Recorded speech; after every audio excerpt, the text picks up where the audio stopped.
কিভাবে আল্লাহ রাব্বুল আলামিন এই বিধান দিলেন।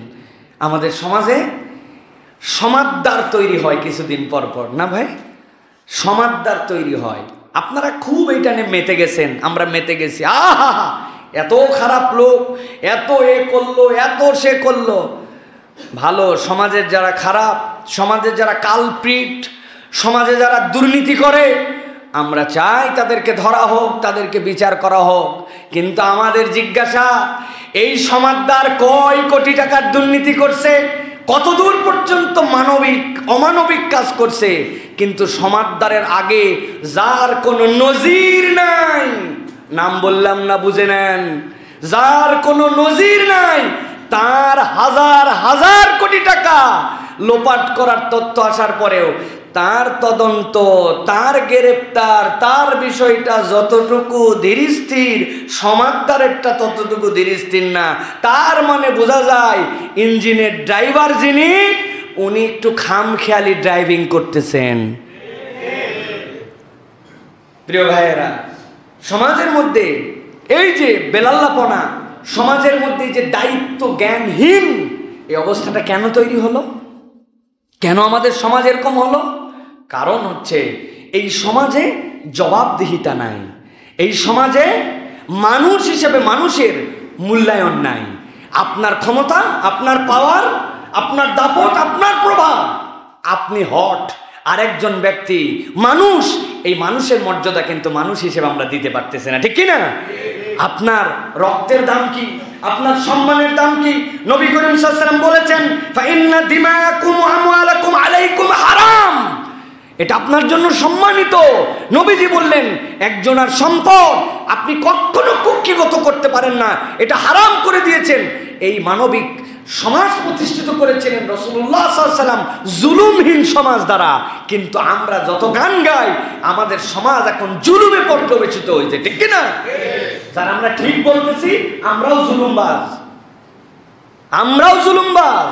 মসজিদে ঠিক বলি, নিজে যখন দোকান খুলি তখন 2 নম্বর মাল বিক্রি করি, নিজে যখন আমার ব্যবসা চালাই তখন 2 নম্বর করি, বোনের জমির ভাগ দেওয়ার সময় তাকে ঠকানোর চেষ্টা করি, সন্তানদের মধ্যে অন্যায্যতা করি, বিল্ডিং বানালে রাস্তার মধ্যে ঠেলে দেওয়ার চেষ্টা করি, আমিনকে আগের থেকে 2-4-5 হাজার টাকা দিয়ে 4 আঙ্গুল নিজের দিকে ঠেলে নেই, তখন ঠিক বলে না। এ কথা বলেন আছে কি না?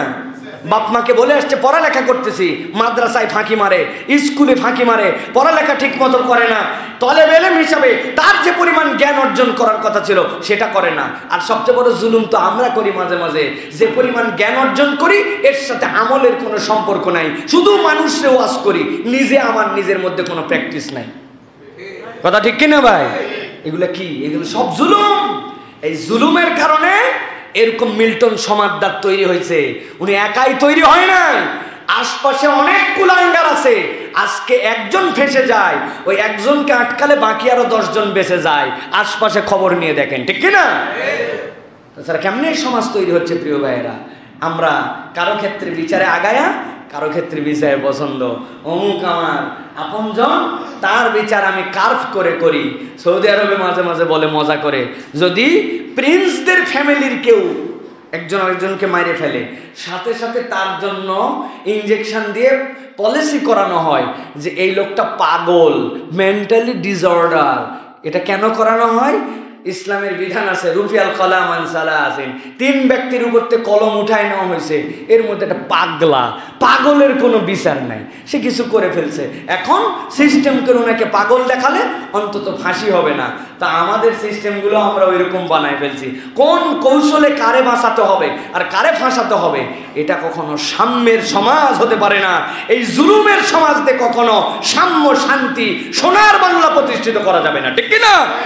অন্যায় করলে সকলকে অন্যায়কারী হিসেবে বিচার করতে হবে। কিন্তু এই প্র্যাকটিস কি আমাদের মধ্যে আছে প্রিয় ভাইয়েরা? এইগুলা কথা বললেই হুজুর খারাপ, হুজুরকে দলীয় হুজুর বানায় দিবে, সরকারের সমালোচক বানায় দিবে, সরকারের এন্টি বানায় দিবে, অমুক ইন্টেলিজেন্সের কাছে খুশ করে একটুখানি বার্তা ছড়াই দিয়ে দেখবে যে ইনার পিছে কেমনে লাগাই দেওয়া যায়। ভাই, আমরা কাউকে চেতানোর জন্য, খেপানোর জন্য, খোঁচানোর জন্য বলি না।